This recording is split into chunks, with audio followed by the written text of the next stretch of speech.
Welcome back to Gfptv News.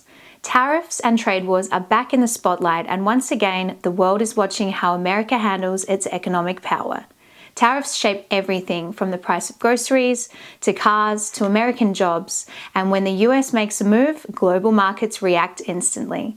Today, we're breaking this down clearly: the Republican point of view, the Democratic point of view, and then, as always, our Gfptv take.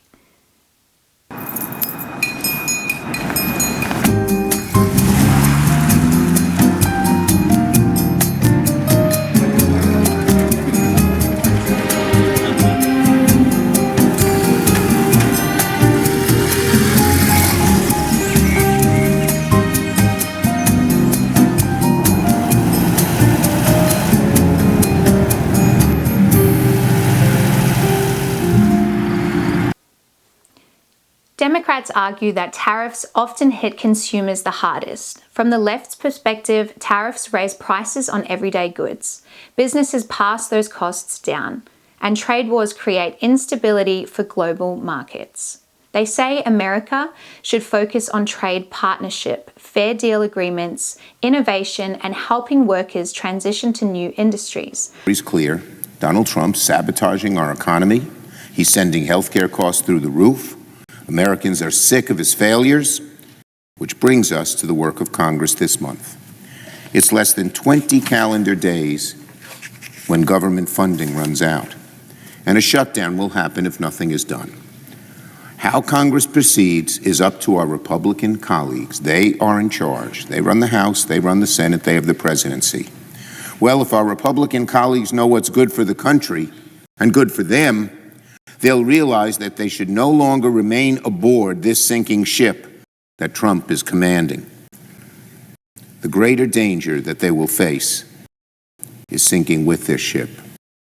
Republicans see tariffs as a necessary tool to protect American workers and American industries. Their argument is clear: cheap imports drag down US manufacturing. Countries like China use unfair trade tactics. American businesses deserve a level playing field. To the right, tariffs bring jobs home, strengthen American production, and reduce reliance on foreign governments. They also believe tariffs give the US bargaining power overseas. Their bottom line: protect American jobs, protect American manufacturing, use tariffs strategically to defend the country's economic strength. Wrong words. So talk to me about that. Well, Jack, I think we face a fork in the road, and there are two different paths we can go down, one of which is very, very good, and one of which is very, very bad. The good path: I think President Trump has a moment where he's got extraordinary leverage. Leverage because of the tariffs that he's announced to negotiate and secure much lower tariffs from our trading partners around the world. There are over 130 nations who have come to the White House now saying, we want to negotiate a deal, we want to lower our tariffs.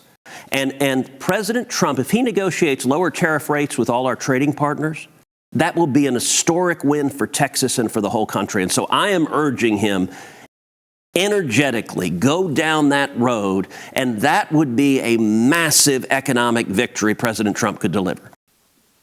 Our take is simple. American jobs and American production must come first. Consumers shouldn't be punished, yes, but neither should the US workers who've been losing ground for decades. If tariffs help rebuild American manufacturing, strengthen the economy, and reduce dependency on unreliable foreign supply chains, then they're not just economic tools. They're long-term investments in the country.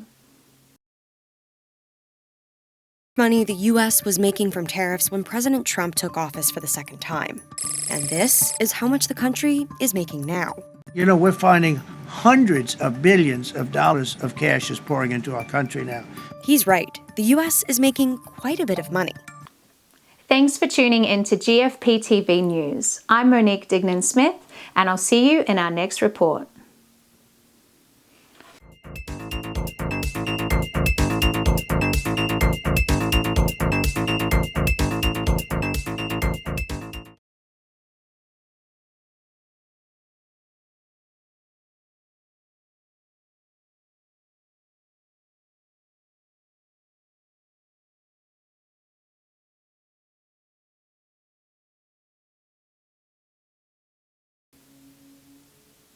not escalating economic